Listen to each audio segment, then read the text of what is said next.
দেশের জনগণও ওই মুক্তভাবে কথা বলতে পারতেছে, মুক্তভাবে চিন্তা করতে পারতেছে, মুক্তভাবে ভোট দিতে পারবে। তো সেইটা আমরা আশা করি এবং আমরা এনশিওর করবো যে ভোটাভুটি যেন সুষ্ঠু হয়। তবে বিগত 17 বছর মানুষ ভোট দিতে পারে নাই, এইবার ভোট দিবে আনন্দের সঙ্গেই।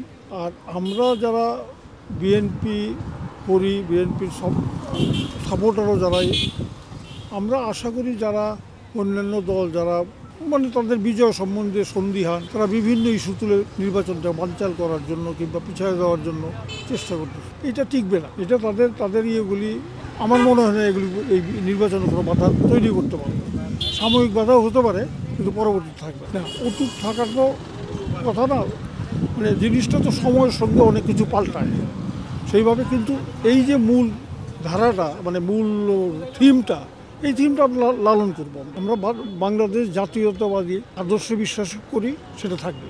মানে দেশকেন্দ্রিক কাজ, আমরা বিদেশমুখী হব না, পরনির্ভরশীল হব না। দলটাকে কীভাবে মানে দেশটাকে আগায় নেওয়ার জন্য যা করার দরকার করবো, একা করার নাই, সমষ্টিগতভাবে বাট করবো। বিএনপি আগামী দিন আরও শক্ত হবে, আরও ভালো হবে। কারণ ইয়াং জেনারেশন যারা আসছে তারা আরও সক্রিয় হবে। আমরা তো বুড়ো হয়ে গেছি, আমরা হয়তো এইবার করবো, 4-5 বছর পর আমরা থাকবো না। কিন্তু ভবিষ্যৎ বিএনপি আরও শক্ত হবে, আরও ভালো হবে। আরও শিক্ষিত লোকজন আসতেছে। আমি আশাবাদী যে বিএনপি খুব ভালো দল হবে। নির্বাচন ভালো, এখন সাময়িকভাবে একটু হইচই করতেছে, কিন্তু এটা পৌরসভা থেকে, এর বাইরে নয়।